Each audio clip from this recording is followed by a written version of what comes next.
Bismillahirrahmanirrahim. Assalamualaikum warahmatullahi wabarakatuh. Alhamdulillah wassalatu wassalamu ala Rasulillah wa ala alihi wa sahbihi wa man ittaba'a hudahu ila yaumil qiyamah. Amma ba'd. Santri-santri yang Ustaz cintai karena Allah Subhanahu wa taala, alhamdulillah senantiasa kita panjatkan puja dan puji syukur kepada Allah Subhanahu wa taala atas segala kenikmatan yang Allah limpahkan kepada kita. Salawat dan salam senantiasa kita haturkan kepada junjungan kita Nabi Muhammad sallallahu alaihi wasallam beserta kerabat beliau, para sahabat dan orang-orang yang senantiasa terus-menerus berada di jalannya sampai hari kiamat kelak. Baik, santri-santri yang saya cintai karena Allah, insyaallah pada pertemuan kali ini kita akan membahas seputar tata cara bersuci atau toharah, yang mana di pertemuan sebelumnya sudah dipelajari tentang fikih solat. Maka pada kesempatan kali ini kita akan mempelajari syarat untuk melaksanakan solat, diantaranya yaitu bersuci atau bertoharah. Baik, di hadapan kalian di situ ada tulisan ya, artikel yang ditulis oleh Ustaz Ahmad hafizahullah taala tentang tata cara berwudu. Itu di halaman pertama, dan di halaman ketiga di sana ada tata cara mandi junub. Sehingga yang kita bahas pada kesempatan kali ini adalah dua hal di atas. Baik, yang pertama kita akan mempelajari terlebih dahulu tentang definisi atau pengertian dari bersuci. Apa pengertian dari bersuci atau pengertian dari taharah? Silahkan ditulis. Pengertian dari bersuci adalah, pengertian dari bersuci atau taharah adalah menghilangkan objek yang menghalangi pelaksanaan sholat. Ustaz ulangi, menghilangkan objek yang menghalangi pelaksanaan sholat, baik berupa hadas atau najis. Baik berupa hadas atau najis, dengan media air atau media lainnya. Dengan media air atau media lainnya. Ustaz ulangi, pengertian dari taharah atau bersuci adalah menghilangkan objek yang menghalangi pelaksanaan sholat. Menghilangkan objek yang menghalangi pelaksanaan sholat, baik berupa hadas atau najis, dengan media air atau media lainnya. Jadi tujuan daripada taharah adalah menghilangkan sesuatu yang menghalangi kita sholat ya. Maka dari itu taharah ini adalah pembahasan yang wajib dipelajari, ilmu yang wajib dipelajari, karena merupakan syarat sah seorang hamba dalam sholatnya. Baik, sehingga dari pengertian di atas dapat kita ambil kesimpulan, hukum bersuci adalah wajib. Hukum bersuci adalah wajib dalam keadaan mengetahuinya dan mampu melakukannya. Hukum bersuci ini wajib bagi seseorang yang mengetahui hukum tersebut, dalam arti ilmu sudah sampai kepadanya bahwa bersuci itu wajib, dan yang kedua dia mampu untuk bersuci. Misalkan mampu bersuci dengan air ya, dan semisalnya, maka hukumnya wajib. Dalilnya dari keumuman ayat dalam surat Al-Mudaththir ayat keempat, Allah Ta'ala berfirman, wa thiyabaka fatahhir, maka hendaknya bersihkanlah pakaianmu. Di sini kita diperintahkan oleh Allah Jalla wa'ala untuk membersihkan pakaian, dan tersirat di dalamnya juga termasuk membersihkan anggota tubuh, membersihkan tempat-tempat ketika kita hendak sholat, sebagaimana yang ditunjukkan dalam surat Al-Baqarah. Dalam surat Al-Baqarah ayat 125. Dalam surat Al-Baqarah 25. Dalam ayat ini Allah Jalla wa'ala perintahkan untuk membersihkan tempat salat. Allah Ta'ala berfirman, an tahhira baitiya lit-ta'ifina wal-'akifina sujud. Allah perintahkan kepada Nabi Ibrahim untuk membersihkan masjid, rumah Allah Jalla wa'ala, baik untuk orang-orang yang sedang tawaf, atau orang-orang yang beriktikaf, atau orang-orang yang ruku dan sujud. Maka kita diperintahkan untuk suci, bersih dari segala najis, baik pada pakaian, tempat, atau anggota tubuh kita. Baik, sekarang yang berikutnya adalah keutamaan bersuci. Silahkan ditulis keutamaan bersuci. Keutamaan bersuci paling tidak ada 3. Ada 3 keutamaan bersuci. Yang pertama, bersuci merupakan syarat sah salat seorang muslim. Ya, bersuci merupakan syarat sah salat seorang muslim. Rasulullah sallallahu alaihi wasallam bersabda, la tuqbalu salatun man ahdatha hatta yatawadda. Tidak diterima salat seorang yang berhadas. Berhadas dalam arti habis buang angin, buang air kecil, buang air besar, dia berhadas, maka dia tidak boleh sholat. Tidak sah sholatnya sampai dia bersuci, sampai dia berwudu. Maka berwudu merupakan syarat sah, ya, merupakan syarat sah. Ini keutamaan yang pertama. Yang kedua, orang yang senantiasa bersuci, berwudu akan mendapatkan sanjungan dari Allah Subhanahu wa taala. Innallaha yuhibbut tawwabin wa yuhibbul mutatahhirin, dalam surat Al-Baqarah ayat 222. Ditulis. Keutamaan yang kedua adalah Allah menyanjung orang-orang yang suka mensucikan dirinya. Orang-orang yang menyucikan dirinya akan mendapatkan sanjungan dari Allah. Ini keutamaan yang kedua. Allah akan menyanjung orang-orang yang menyucikan diri. Allah akan menyanjung orang-orang yang menyucikan diri, mensucikan diri. Dalam surat Al-Baqarah ayat 222. Itu dalilnya. Bunyi ayatnya, innallaha yuhibbut tawwabin wa yuhibbul mutatahhirin. Sesungguhnya Allah cinta kepada orang-orang yang senantiasa bertaubat dan orang-orang yang senantiasa bersuci, ya, mendapatkan sanjungan dari Allah Subhanahu wa taala. Kemudian yang ketiga, di antara keutamaan bersuci, orang yang senantiasa menjaga kebersihannya, dia akan terhindar dari siksa kubur. Orang yang senantiasa menjaga kebersihannya, kesuciannya, akan terhindar dari siksa kubur. Sebagaimana yang disebutkan dalam sebuah riwayat, sebuah kisah. Suatu ketika Nabi SAW lewat 2 buah kuburan. Nabi lewat dan mendapatkan wahyu dari Allah Azza wa Jalla bahwa 2 penghuni kubur tersebut sedang diazab oleh Allah Subhanahu wa taala. Nabi SAW tahu. Dari mana taunya? Dapat wahyu dari Allah. 2 penghuni kubur tersebut sedang diazab oleh Allah Subhanahu wa taala. Kemudian Nabi SAW mengatakan, wa ma yu'adzabani fi kabir. Keduanya ini tidaklah diazab karena perbuatan dosa yang mungkin dianggap orang besar, membunuh misalnya. Tidak.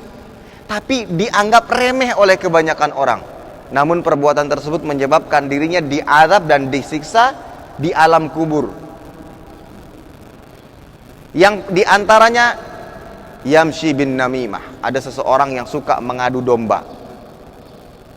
Ya, yang satu mengatakan engkau diejek-ejek oleh si fulan, yang satu mengatakan engkau diejek-ejek oleh fulan. Biar keduanya bertengkar, ini mengadu domba. Ini perbuatan dosa yang bisa yang menjadi penyebab ia akan disiksa dalam kubur. Yang kedua adalah orang yang buang air kecil tidak bersih, la yastanzihu minal baul.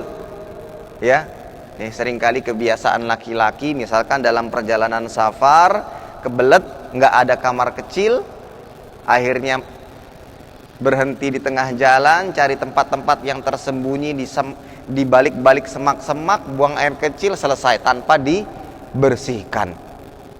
Ini seringkali disepelekan, betul apa tidak? disepelekan. Ternyata ini yang menjadi penyebab ia akan disiksa di alam kubur. Namun kalau seorang senantiasa menjaga kebersihan tersebut, maka dia akan terhindar dari hal tersebut. Nah, itulah di antara keutamaan bersuci. Baik. Dalam bersuci kita dituntut untuk suci dari dua hal. Ini ketentuan bersuci yang harus difahami. Kita dituntut untuk suci dari dua hal. Ya. Saya tulis di sini adalah ketentuan bersuci. Ya. Ketentuan bersuci harus suci dari dua hal. Yang pertama, suci dari hadas dan suci dari apa? Najis. Seseorang yang ingin sholat menghadap Allah Subhanahu wa ta'ala, maka dia diwajibkan untuk dalam kondisi suci dari dua hal. Yang pertama adalah hadas, yang kedua adalah najis. Ini tidak ada tawar-menawar. Kalau mau sholat harus suci dari dua hal, hadas dan najis. Baik, apa itu hadas? Dan apa itu najis? Apa itu hadas? Apa itu najis? Sebelum kita masuk kepada dua poin ini, yang pertama kita harus mengetahui terlebih dahulu perbedaan antara hadas, najis, kotoran. Nah, hadas, najis, kotoran, mungkin di sini tambah pembatal wudu. Ini harus tahu dulu keempat poin ini sebelum kita masuk dalam pembahasan bagaimana cara bersuci dari hadas, bagaimana cara bersuci dari najis. Harus diketahui dulu perbedaan antara apa itu hadas, apa itu najis, apa itu kotoran, apa itu pembatal wudu.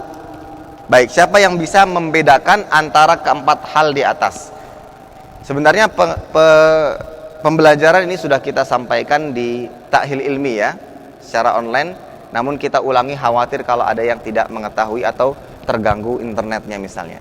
Silakan, tahu apa itu hadas?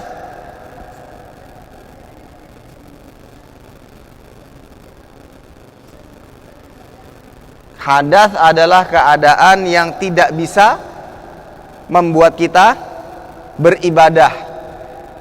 Kalau najis, semua hal yang dianggap kotor oleh agama. Kalau kotoran, semua hal yang dianggap kotor oleh manusia. Kalau pembatal wudu, semua hal yang membatalkan wudu. Yang pembatal wudu yang ada dalam syariat Islam. Baik, yang pertama dikatakan, namanya siapa? Ardan mengatakan hadas adalah keadaan yang menghalangi seseorang untuk beribadah. Ini sudah benar tapi masih kurang. Karena ada ibadah-ibadah yang tidak wajib untuk berwudu. Ada apa tidak? Contoh, seseorang berzikir. Adabnya memang dia harus dalam kondisi suci. Tapi jika seseorang mungkin masih belum dalam kondisi bersuci, bolehkah dia berzikir? Boleh. Jadi kalau bahasanya ibadah itu masih kurang tepat karena umum. Akan tapi yang lebih tepat adalah hadas adalah keadaan yang menghalangi hamba untuk sholat. Seperti itu. Mungkin ini lebih bisa dimengerti.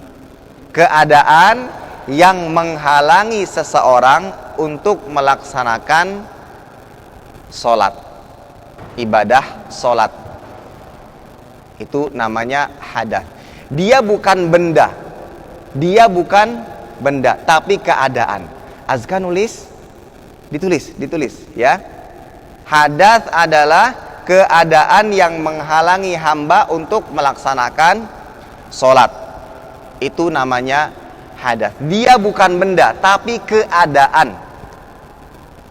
Habis buang angin, maka dia berhadas. Dalam kondisi hadas. Nggak ada kelihatan. Mana hadasnya Ustaz? Nggak ada.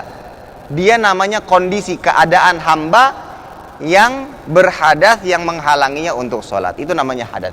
Kalau najis, persis seperti yang dikatakan Ardan tadi, seseorang yang sesuatu yang dianggap kotor oleh syariat, yang menjadi penentu kotor atau tidak, najis atau tidak, itu bukan perasaan manusia. Melihat sesuatu yang kotor, najis, tidak bisa dikaitkan dengan perasaan manusia. Namun yang menjadi patokan itu najis ataukah tidak adalah syariat agama. Sebagai contoh, kotoran ayam najis apa tidak? Rendra, najis. Ardan, tidak. Adrian, kotoran ayam najis. Gusti, najis. Mas Muka di belakangnya Rozan, ayah. Tabid, najis apa tidak? Najis.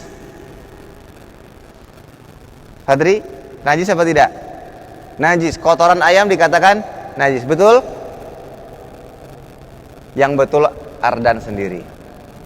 Kotoran ayam tidak najis. Ustaz, jijik Ustaz. Ya, itu kan kotoran ayam. Kenapa kok tidak dikatakan najis? Ingat tadi, patokan menentukan najis ataukah tidak siapa? Perasaan manusia atau dalil atau agama? Syariat agama. Yang menentukan najis atau tidak itu adalah syariat, ya, syariat agama. Yang menentukan najis atau tidak adalah syariat agama. Ini yang menentukan najis. Apa dalilnya? Kenapa kok ayam atau kotoran ayam tidak dikatakan najis? Baik, ini tidak perlu dicatat, tapi perhatikan betul-betul. Hukum asal segala sesuatu itu suci. Hukum asal segala sesuatu itu suci. Buku ini suci, tempat tisu suci, lantai suci. Apa saja yang ada di sekitar kita itu hukum asalnya adalah suci. Sampai kapan? Sampai ada sesuatu dalil yang menyatakan hal tersebut adalah najis. Karena lawan daripada suci adalah najis. Berarti yang kita butuhkan sekarang dalil yang menunjukkan bahwa kotoran ayam itu najis. Ada apa tidak? Kalau tidak ada, berarti kembali kepada hukum asal. Hukum asalnya tadi apa? Suci. Baik. Ditemukan ada beberapa hadis. Yang pertama, suatu ketika Rasulullah SAW pernah sholat di tempat atau di kandang kambing. Nabi SAW shalla fi marabidil ghanam, sholat di kandang kambing. Ini benar. Ini hadisnya sahih. Kemudian yang kedua, suatu ketika ada pendatang yang datang ke kota Madinah, terkejut dengan kondisi atau cuaca Madinah yang begitu keras. Kalau dingin banget, kalau panas banget. Akhirnya mereka sakit. Nabi SAW perintahkan mereka untuk meminum susu unta dan air kencing unta dalam rangka pengobatan. Dari sini para ulama menyimpulkan bahwa kotoran binatang yang halal untuk dimakan, yang halal apanya? Kotorannya atau binatangnya? Binatangnya ya, bukan berarti kotorannya yang halal dimakan. Kotoran binatang yang halal dimakan tidak najis. Ayam bisa dimakan apa tidak? Bisa kalau habis digoreng. Ya, jangan langsung dimakan, digoreng dulu. Berarti bisa dimakan. Kambing bisa dimakan? Bisa. Jadi binatang-binatang yang halal untuk dimakan, kotorannya tidak najis. Tapi bukan berarti kotorannya boleh dimakan. Bukan. Yang kita bahas ini najis atau tidak. Kalau yang bisa dimakan ini lain pembahasan. Yang kita bahas adalah ini najis atau tidak. Faham ya? Faham maksud Ustaz sini? Nanti jangan salah faham Ustaz. Berarti kotoran ayam boleh dimakan. Bukan itu. Ustaz nggak ada yang bilang ngomong kotoran ayam boleh dimakan. Ustaz hanya bilang kotoran ayam itu tidak najis. Kotoran kambing tidak najis. Karena dalil tidak menunjukkan hal tersebut najis. Faham ya? Faham maksud Ustaz ini? Adapun air kencing unta tadi, apakah bisa dijadikan keumuman? Oh berarti air kencing kambing juga boleh? Enggak, ini kekhususan. Ya yang terkandung obat di sini adalah air kencing unta bagi yang mampu. Ada orang-orang yang sudah kena penyakit ya dan sudah mengetahui khasiat daripada air kencing unta, dia umroh atau haji sempat mampir ke kandang unta, dia beli minum sebagai pengobatan. Tapi kalau nggak mampu ya nggak usah dipaksa. Ya, kalau nggak mampu ya nggak usah dipaksa. Tapi bukan berarti menjadi keumuman. Oh berarti air kencing kambing nggak bisa. Faham maksud saya ya? Faham ya? Intinya adalah untuk mengatakan sesuatu itu najis ataukah tidak perlu dalil. Baik, kalau kotoran seperti yang dikatakan Ardan tadi, kalau kotoran ini sesuatu yang dianggap kotor oleh perasaan manusia, bisa najis atau tidak. Sebagai contoh, siapa namanya? Kok mundur-mundur, maju. Apa itu? Oh, tolong Ustaz, ada tawon.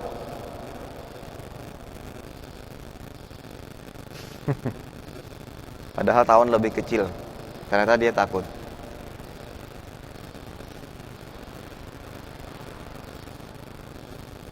Ya. Baik, perhatikan. Kotoran sesuatu yang dianggap kotor oleh perasaan manusia. Yang paling belakang siapa namanya? Habibi. Habibi main bola. Tiba-tiba terjatuh, pakaiannya kena lumpur. Mungkin karena habis hujan, kena lumpur. Bajunya Habibi kotor apa tidak? Kotor apa tidak? Kotor. Najis apa tidak? Tidak kan? Kenapa tidak? Karena kalau mengatakan najis atau tidak harus berdasarkan dalil. Tapi berdasarkan perasaan manusia kita, pakaian Habibi kotor apa tidak? Kotor. Jadi kotoran ini adalah sesuatu yang umum, sesuatu yang dianggap kotor, baik itu najis ataukah tidak. Seperti kotoran ayam, dia kotor. Ketika kita nginjak kotoran ayam, bukan berarti dibiarkan, dipelihara, dibawa tidur, bukan. Kita harus bersihkan karena itu kotor berdasarkan perasaan manusia. Tapi kalau kita ingin mengatakan najis apa tidak, maka kita harus kembali kepada dalil. Ada dalilnya? Oh tidak ada Ustadz. Berarti kembali kepada hukum asal. Hukum asal segala sesuatu adalah suci. Paham di sini ya? Paham ya? Berarti mulai saat ini tidak ada lagi yang mengatakan kotoran binatang yang dagingnya halal dimakan najis. Tidak ada lagi. Karena hukum asal segala sesuatu suci. Dan tidak ada dalil yang mengatakan bahwa kotoran binatang yang dagingnya halal dimakan itu najis. Ya, paham? Paham, baik. Adapun pembatal wudu adalah sesuatu yang membatalkan wudu dengan dalil. Ini bisa dikatakan pembatal wudu ataukah tidak jika ada dalil yang menyatakan demikian. Kita tarik seperti contoh ketika menyentuh najis habis berwudu. Habis berwudu. Menyentuh najis. Menyentuh najis. Wudunya batal apa enggak? Wudunya batal apa tidak? Ingat tadi pembatal wudu adalah sesuatu yang membatalkan wudu atas dasar dalil. Nah sekarang yang menyentuh najis habis berwudu batal apa tidak? Nah, berarti kan tinggal kita tanya, ada dalilnya nggak Ustadz? Najis itu membatalkan wudu? Nah, seharusnya seperti itu.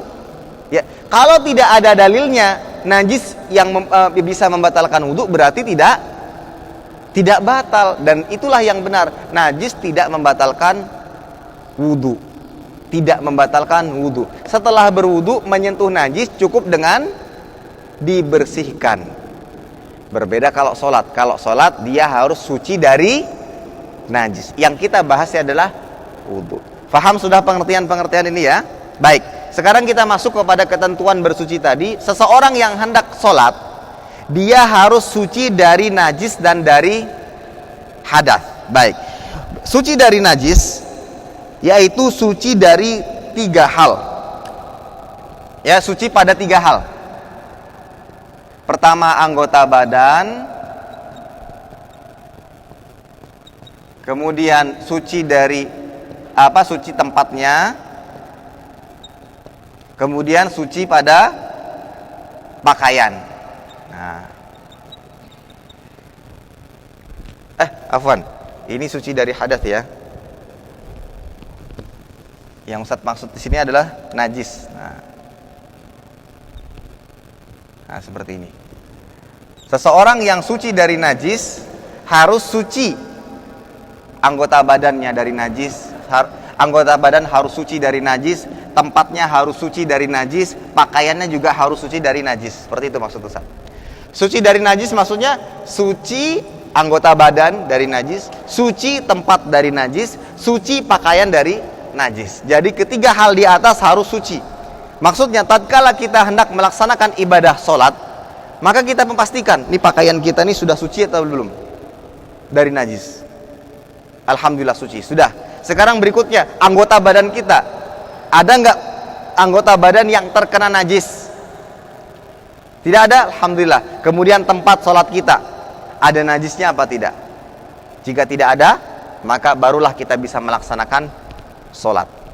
Ya, baru kita bisa melaksanakan sholat. Nah, adapun yang kedua atau yang pertama ya, suci dari hadas, ya, ini terbalik seperti ini. Najis, hadas. Nah, adapun dari hadas, ya, hadas ini ada 2. Yang pertama hadas besar, yang kedua hadas kecil. Baik. Hadas besar itu apa Ustadz? Hadas besar adalah ya keadaan, ya, keadaan yang mewajibkan hamba untuk mandi wajib tatkala hendak sholat. Satu lagi, hadas besar adalah keadaan yang mengharuskan hamba mandi wajib ketika hendak melaksanakan sholat. Itu namanya hadas besar. Tidak cukup dengan berwudu, dia harus mandi wajib. Adapun hadas kecil, kebalikannya, keadaan yang mewajibkan hamba berwudu ketika hendak sholat. Keadaan yang mewajibkan hamba berwudu ketika hendak sholat.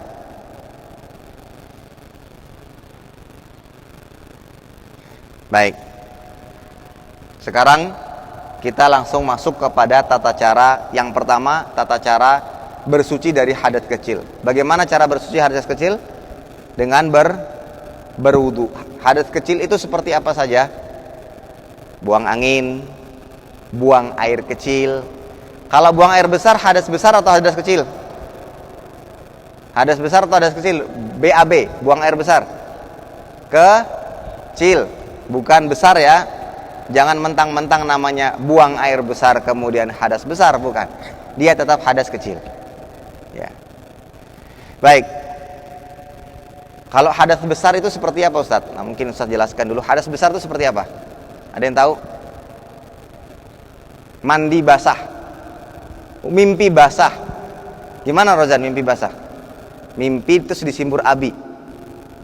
Gimana? Mimpi terus dimandiin. Apa? Keluar air mani. Siapa di sini sudah balik? Rozan, Tabit. Rozan sudah? Yang belakang namanya apa? Aziz. Aziz. Farid. Farid. Ardan, Adrian, Hafiz, Gusti, Aska. Azga juga. Ya. Ini Azga Habibi, ini Azga Maghfur. Yang belakangnya siapa?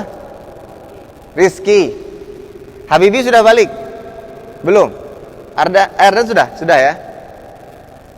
Sudah balik? Naufal Yusuf.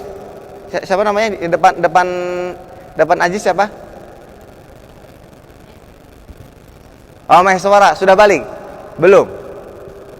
Berarti belum paham apa itu balik. Sudah belum? Fadri sudah? Belum. Balik itu apa? Balik itu ketika kita berangkat ke sekolah, selesai dari sekolah kita balik ke rumah. Betul? Bukan. Apa itu balik? Balik itu adalah perubahan status.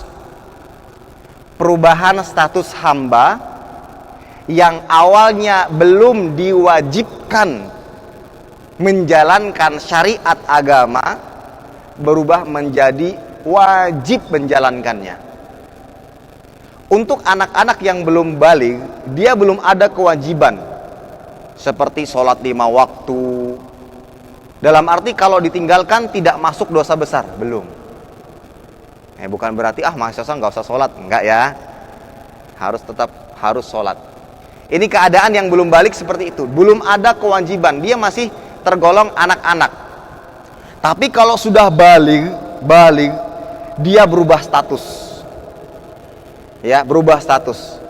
Yang tadinya belum ada kewajiban, sekarang dia wajib.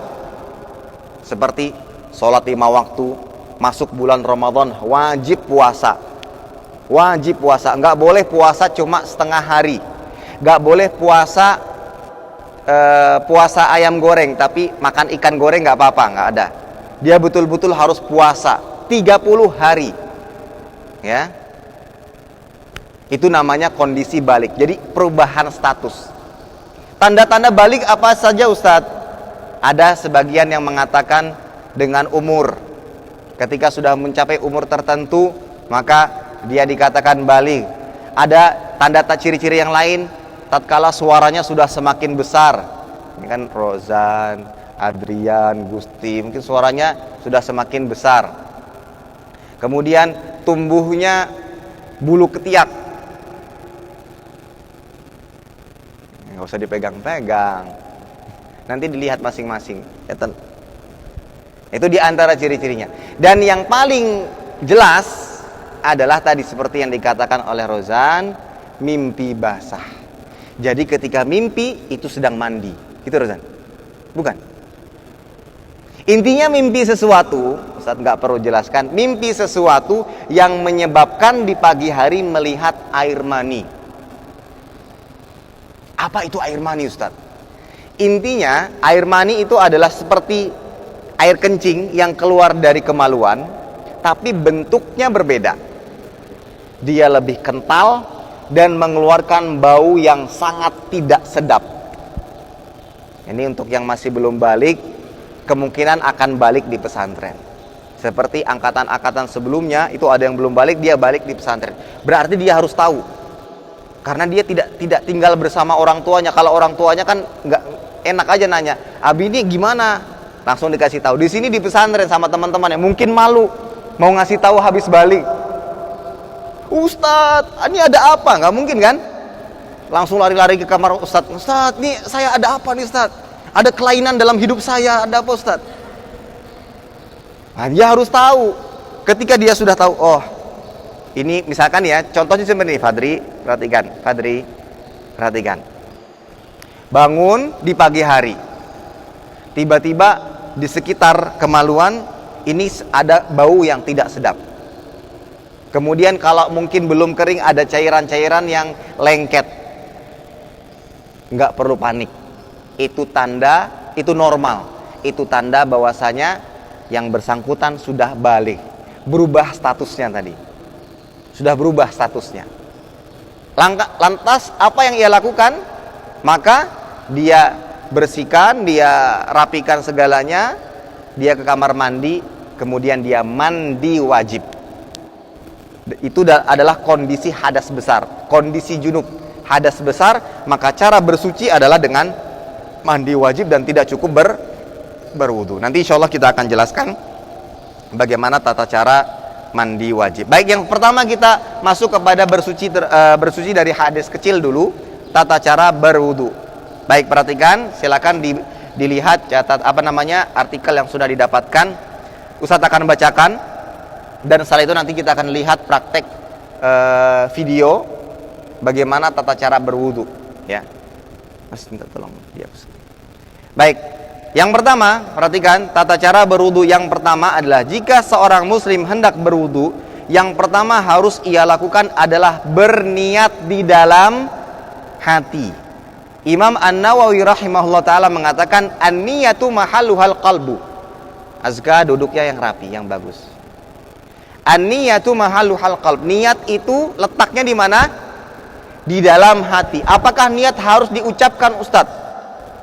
Tidak. Contoh, Hafiz ingin minum, berniat ingin minum. Apakah dikatakan Hafiz niat ingin minum harus mengucapkan saya ingin minum? Apakah diucapkan dulu baru dikatakan niat ingin minum? Tidak. Tapi niat itu cukup dengan kecondongan hati. Hafiz di hadapannya ada gelas yang berisikan air, kemudian dia ingin minum, maka sudah dikatakan berniat. Maka ini yang wajib yang pertama yang harus dihadirkan hamba tatkala hendak berwudu adalah menghadirkan dirinya ingin berwudu.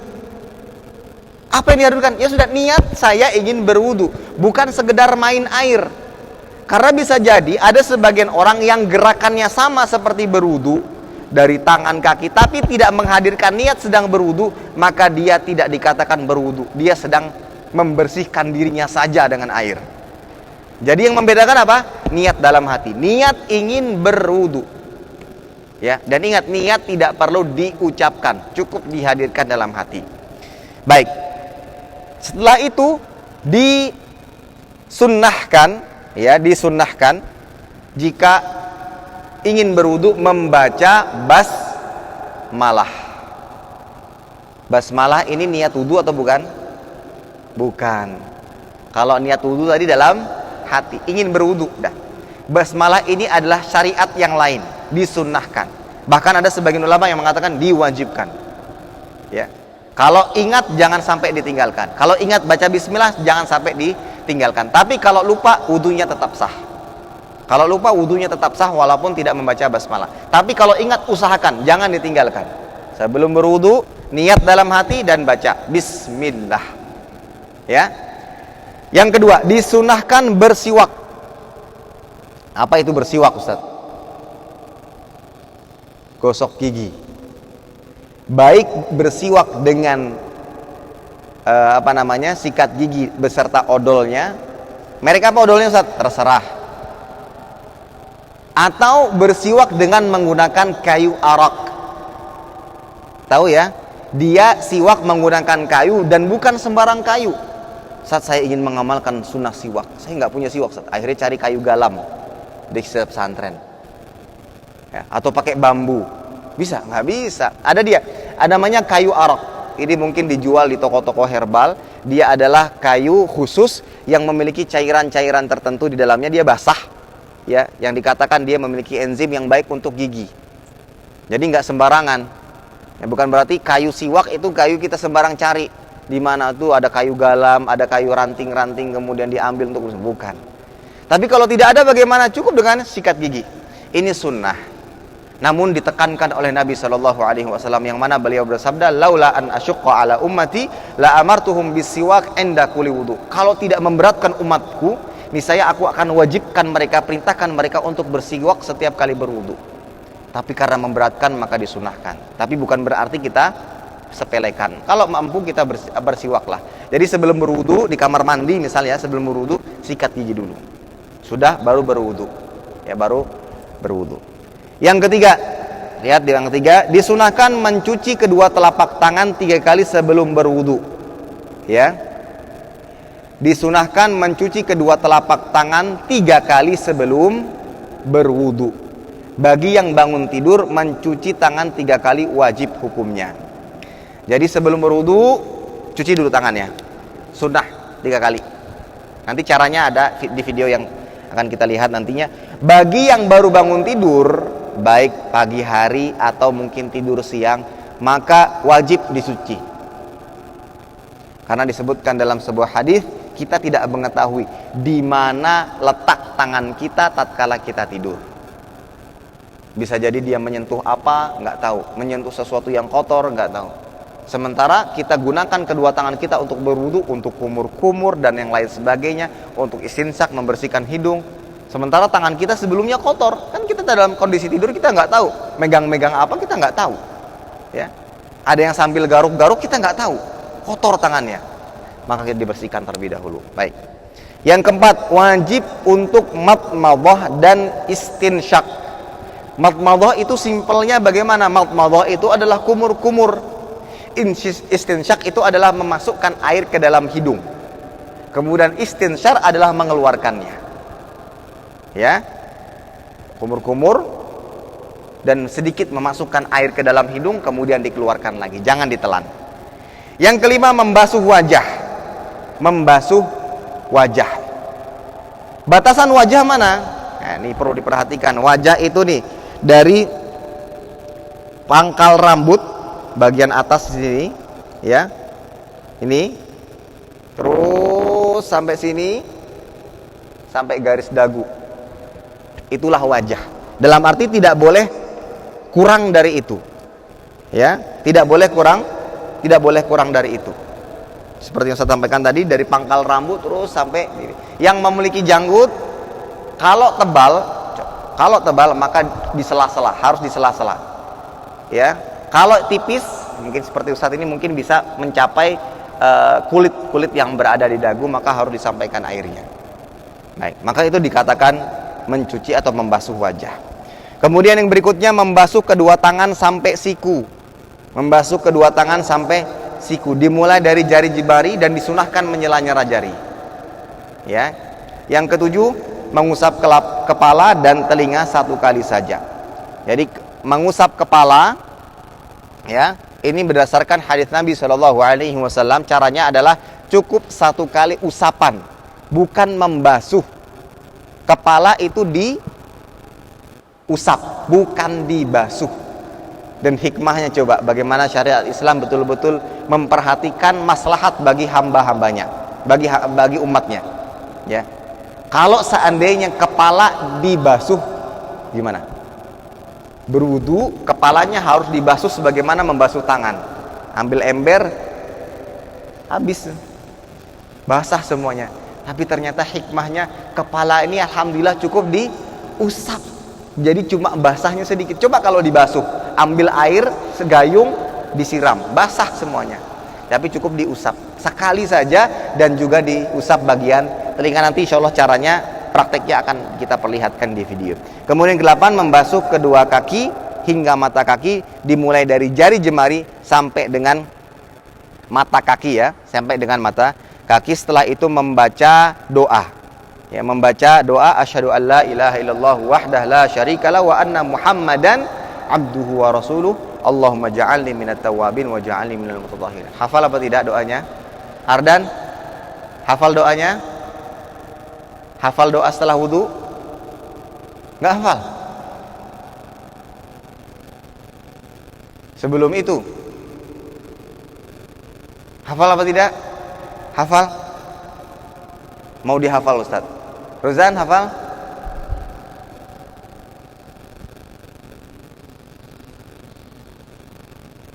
Allahumma ja'alni nggak hafal? Nggak apa-apa.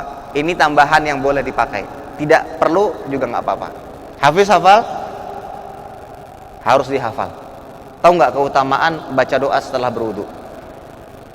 Ini amalan yang disepelekan orang, tidak mencapai 1 menit, mungkin 1/4 menit atau mungkin setengah menit, tidak sampai mungkin 1 menit baca ini. Keutamaannya tahu apa tidak? Allah Jalla wa'ala punya 8 pintu surga. Kemudian ke-8 pintu surga tersebut akan dibukakan Bagi orang yang membaca doa ini setelah berwudu, kemudian dipersilahkan masuk dari pintu mana saja yang ia inginkan. Nggak capek, nggak perlu mengeluarkan duit banyak. Sebagaimana ibadah haji, ibadah umroh. Ini cuma berwudu, yang mana itu adalah syarat wajib, syarat sah untuk sholat. Setelah berwudu, luangkan waktu untuk membaca asyhadu an la ilaha illallah wahdahu la syarikalah wa anna muhammadan abduhu wa rasul. Allahumma ja'alni minat tawabin wa ja'alni minal mutatahhirin. Selesai. Setelah itu apa? 8 pintu surga akan dibukakan baginya dan dipersilahkan untuknya masuk dari pintu mana saja yang ia inginkan. Maka jangan pernah disepelekan. Berusaha untuk mengamalkannya. Yang berikutnya harus melakukan secara tertib berurutan sesuai dengan urutan yang sudah disebutkan. Kemudian disunnahkan mendahulukan yang kanan terlebih dahulu sebelum yang kiri. Kemudian membasuhnya disunahkan 3 kali. Wajibnya 1 tapi sunnahnya 3 kali. Dan dilarang untuk berlebih-lebihan. Dilarang untuk berlebih-lebihan. Kemudian diperbolehkan mengeringkan anggota wudu dengan handuk atau yang lainnya. Baik. Ya, sekarang kita akan melihat praktek berwudu sebagaimana yang video yang dulunya sudah sempat perlihatkan. Kita akan perlihatkan lagi agar lebih jelas bagaimana tata cara berwudu sesuai dengan sunnah Nabi Shallallahu Alaihi Wasallam. Karena kita dituntut untuk beribadah sesuai dengan sunnah, sesuai dengan dalil yang tertera di dalam hadis-hadis Nabi Shallallahu Alaihi Wasallam.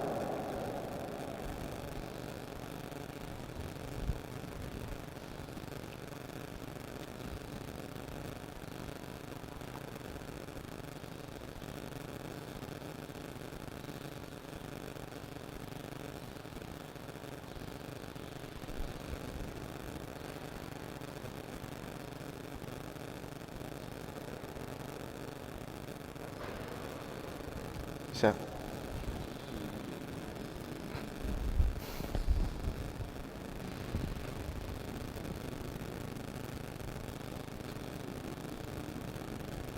Kurang terang.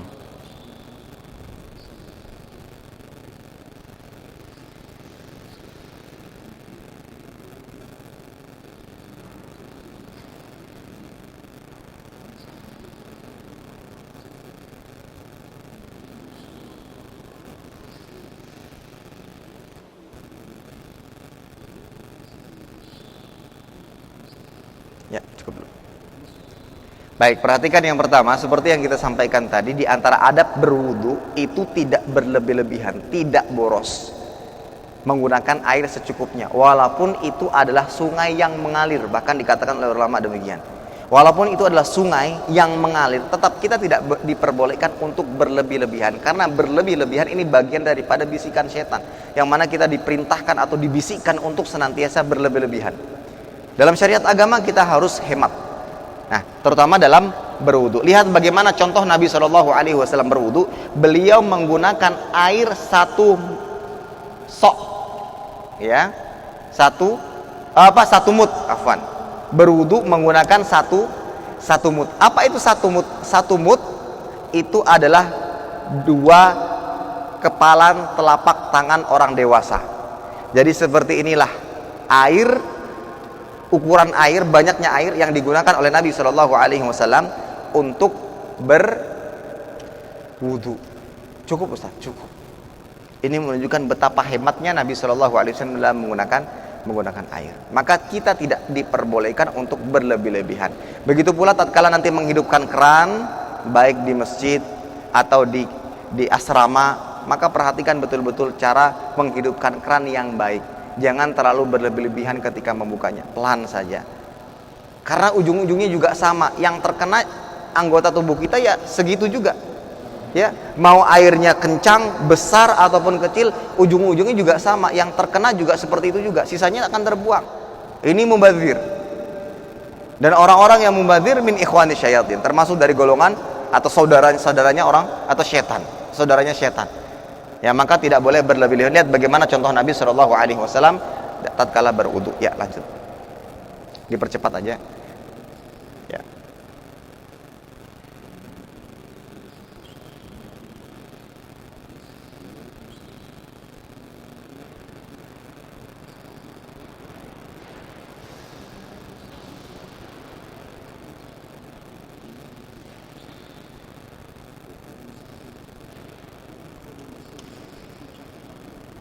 Ya, itu seperti yang saya sampaikan tadi, ukuran 1 mud seperti itu.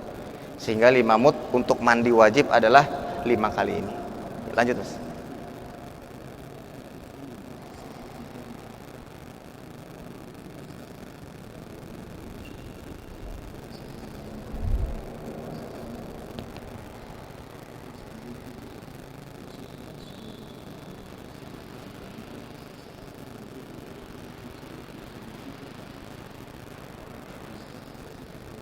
Lanjut aja, langsung ke sampai tata cara berwudu.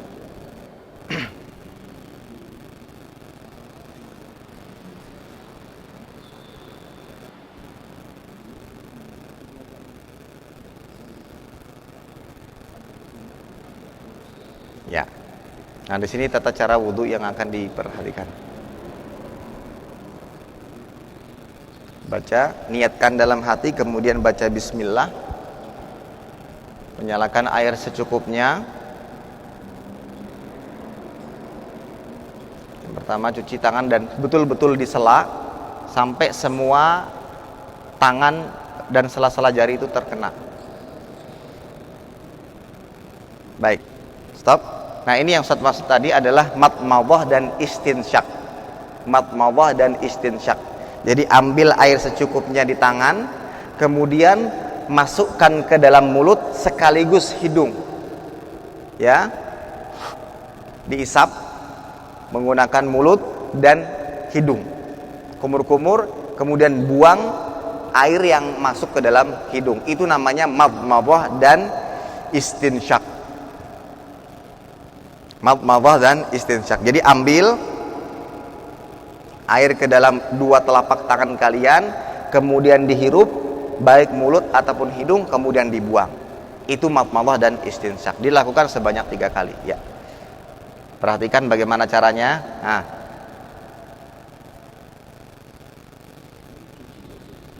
mencuci wajah 3 kali dengan batasan wajah yang sudah disampaikan tadi, dimulai dari pangkal rambut sampai dengan dagu.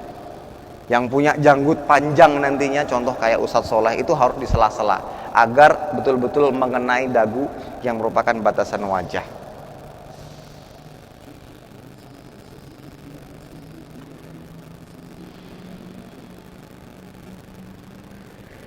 Baik, stop. Nah, ini yang dikenal sebagai isbaghul wudu. Isbaghul wudu itu adalah penyempurnaan wudu. Memang kalau kita lihat pada ayat yang Allah Jalla wa'ala sebutkan di dalam Al-Quran, batasannya adalah sampai apa? Siku. Mana siku? Sini.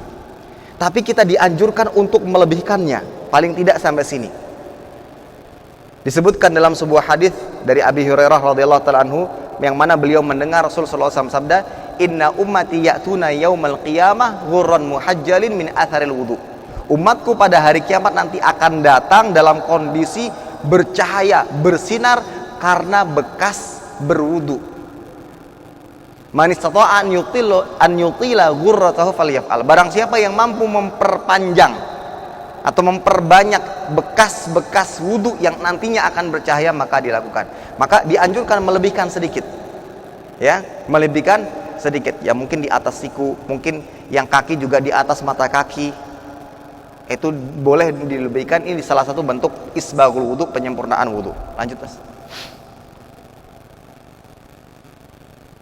Dan ingat tadi sambil menyela-nyela jari, ya, sambil menyela jari, dan betul-betul seperti ada pijatan-pijatan agar semua bagian itu betul-betul mengenai. Nah, ya. Nah, yang berikutnya ini adalah mengusap kepala. Mengusap kepala ini dengan 2 cara. Perhatikan caranya. Ya, stop, Mas. Mengusap kepala itu cukup sekali. Dan ini sekali lagi berdasarkan sabda Nabi SAW atau praktek dari Nabi SAW. Ya, ambil sisa-sisa air yang ada di tangan. Ini cara pertama. Setelah kita membasuh tangan sampai dengan siku tadi, kemudian sisa-sisa air yang ada di tangan itu diusapkan ke bagian kepala dengan cara apa? Dari bagian depan sampai belakang, betul-betul sampai belakang sini, kemudian dikembalikan ke depan sudah langsung telunjuk masuk ke dalam telinga, ibu jari bagian belakang telinga seperti ini ya, diputar ke depan, cukup sekali. Telinga mana Ustadz dalilnya? Al-udhunanu minar ra's. Dua telinga itu bagian daripada kepala, bagian daripada pengusapan kepala. Maka telinga juga harus diusap sebagaimana kepala. Dan caranya seperti tadi, dari depan ke belakang, ke depan, kemudian telinga. Dan caranya dua. Yang pertama bisa dengan sisa-sisa air setelah membasuh tangan, atau dengan mengambil air yang baru. Lanjut.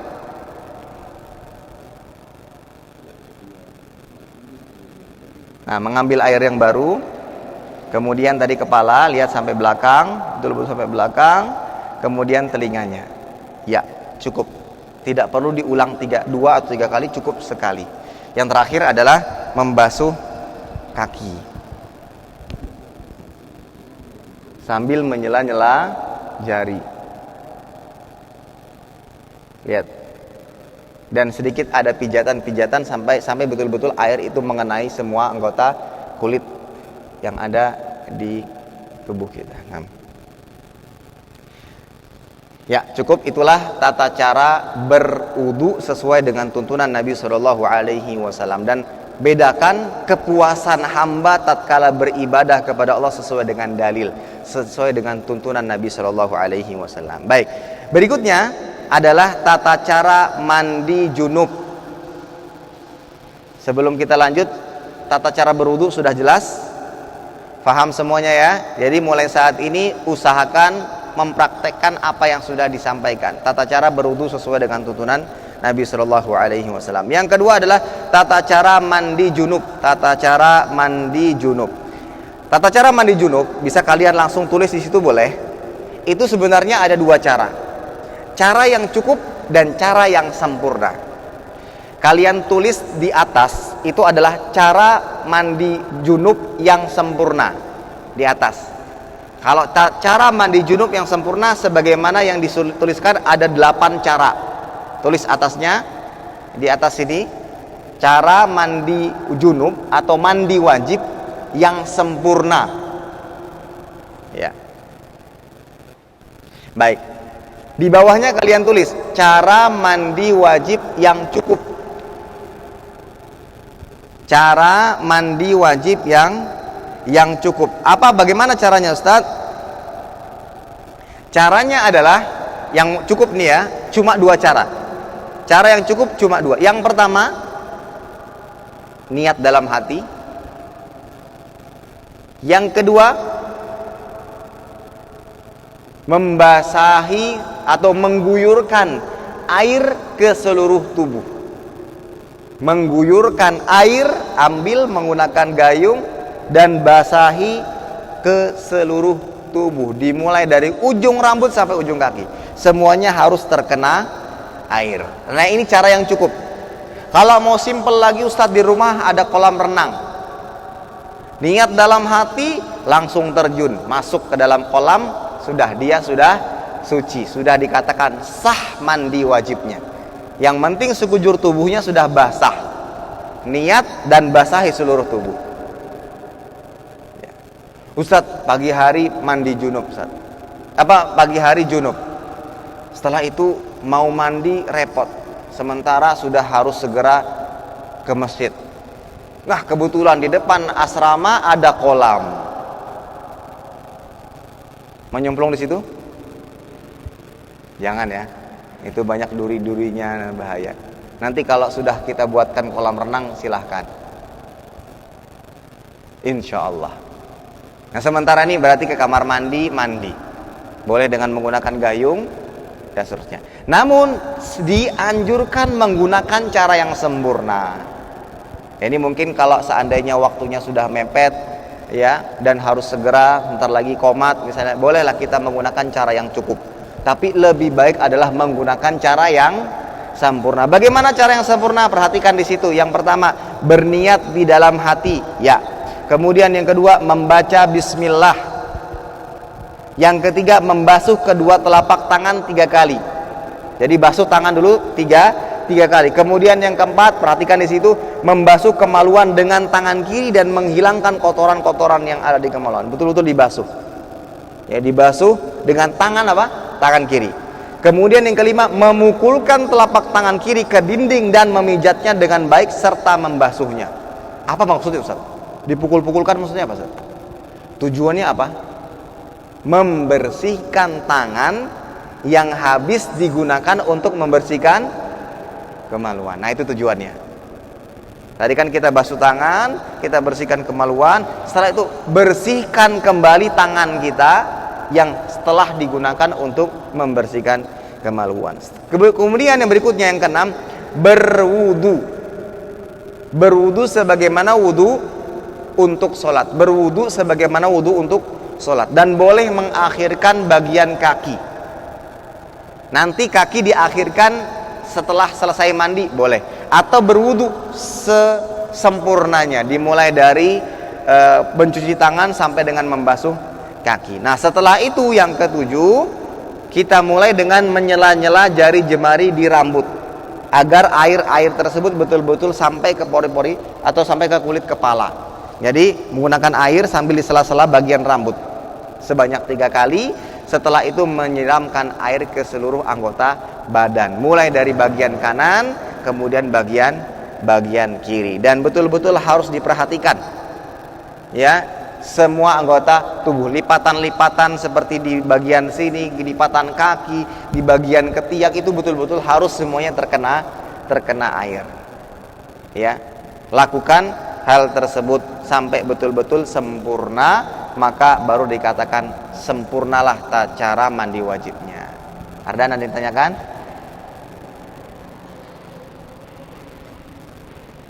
Apa tadi Ustaz nggak dengar? Kalau ada kena cat bagaimana Ustaz? Dihilangkan. Jangan sampai ada sesuatu yang menghalangi bagian anggota tubuh kita terkena air.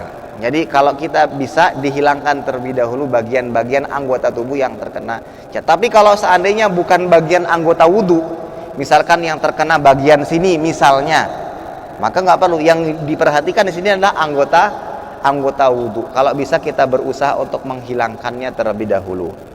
Baik, itulah tata cara mandi junub yang sempurna. Paham semuanya ya? Ya. Ada yang mempraktekkan?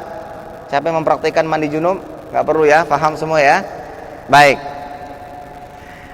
Yang terakhir, kita bahas tentang pengganti dari mandi wajib atau berwudu. Apa itu penggantinya?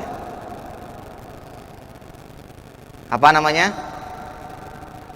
Kalau berwudu nggak bisa, mandi wajib nggak bisa, dalam artian tidak bisa terkena air karena sedang sakit, harus diganti. Apa namanya?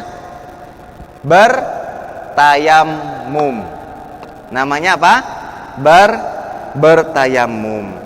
Ini adalah salah satu bentuk kemudahan dalam syariat agama. Ada sebagian orang yang tidak bisa untuk mandi karena ada sakit atau tidak ditemukan air dimanapun.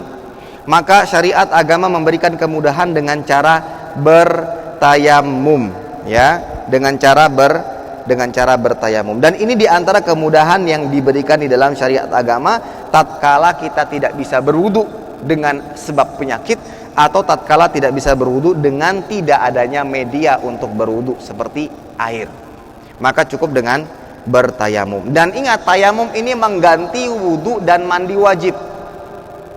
Jadi praktek tayamum ini dia mengganti mengganti wudu dan mandi. Jadi bukan berarti kalau berwudu tayamumnya sebagaimana yang akan kita praktekkan. Kalau mandi wajib kita guyurkan pasir ke dalam tubuh kita atau kita berguling-guling, bukan. Tapi praktek tayamum ini sudah mengganti wudu dan mandi wajib. Bagaimana Ustaz cara bertayamum? Yang pertama, praktekkan sama-sama.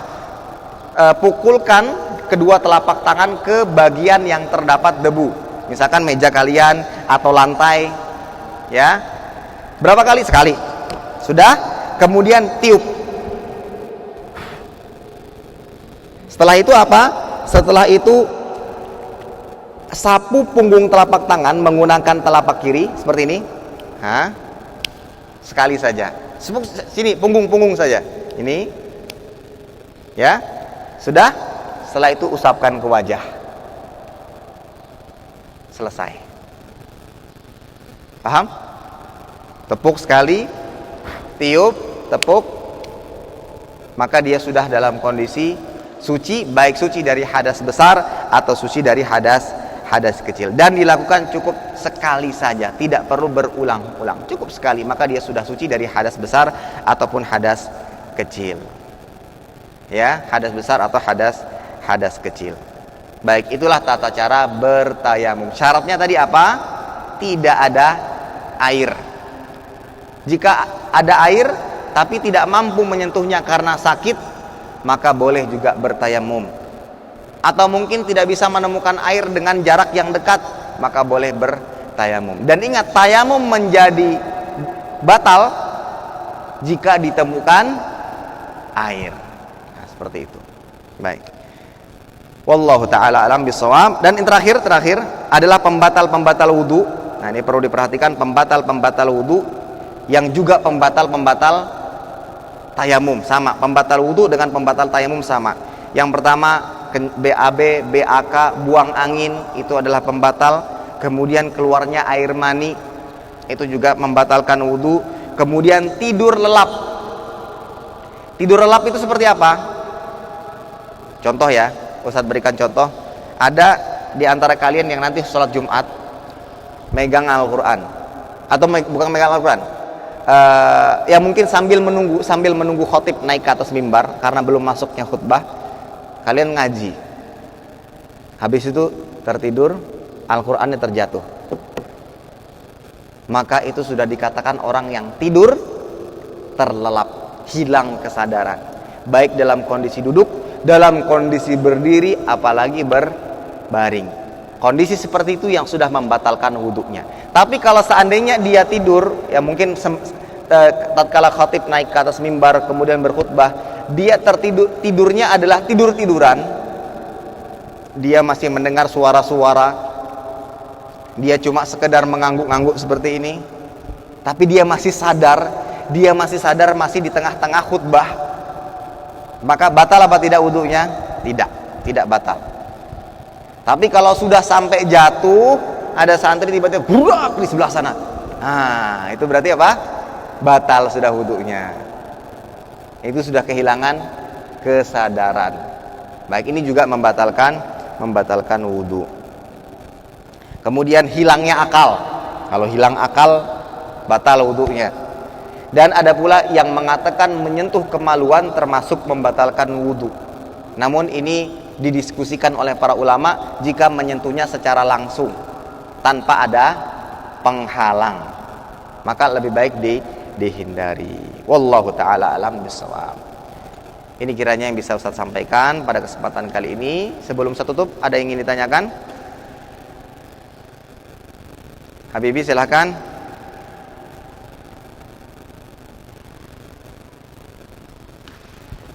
Ustaz nggak dengar. Maju sini, maju.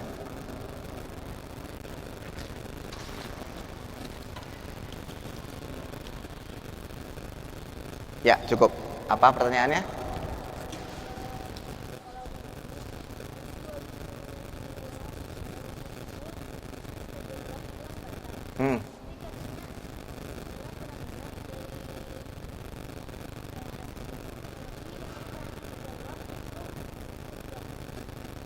Nabi tidur lelap saat khutbah.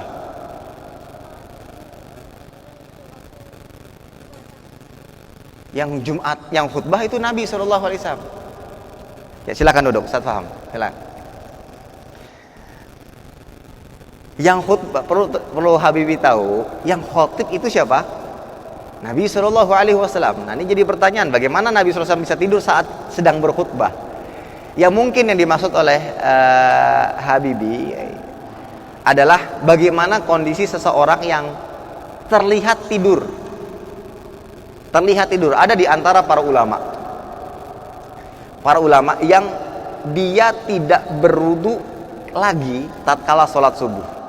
Jadi semalam suntuk, ya, di keesokan harinya dia mencukupi wudhu yang ia lakukan tatkala sholat isya. Tatkala sholat subuh dia tidak berwudhu. Akhirnya membuat terheran-heran orang yang ada di sekitarnya, kenapa kok sholat subuh nggak berwudhu? Ternyata tatkala dia sedang rebahan itu tidak tidur, dia sambil berzikir seperti itu. Tapi yang namanya tidur lelap itu pasti membatalkan wudhu. Ya, kalau tidurnya tidak lelap seperti yang Ustaz gambarkan tadi, dia seperti ngangguk-ngangguk, seperti tadi kan ada yang ngangguk-ngangguk gini. Tapi masih mendengar suara bisingan-bisingan, suara ceramah, suara khutbah, itu tidak membatalkan wudhu. Paham ya Habibi ya? Baik. Cukup? Kita tutup dengan doa. Ardan, silakan. Niat mandi wajib dalam hati. Bagaimana niatnya? Ya saya mau mandi wajib seperti itu. Tidak ada lafaz-lafaz tertentu. Tidak ada lafaz tertentu mau mandi wajib bagaimana? Niat dalam hati, kemudian disunahkan membaca bismillah. Dan bismillah bukan niat mandi wajib, tapi itu adalah syariat lain. Namun niatnya cukup di dalam hati. Saya rasa cukup. Kita tutup dengan doa kafaratul majlis. Subhanakallahumma bihamdika asyhadu an la ilaha illa anta astaghfiruka wa atubu ilaik. Assalamualaikum warahmatullahi wabarakatuh.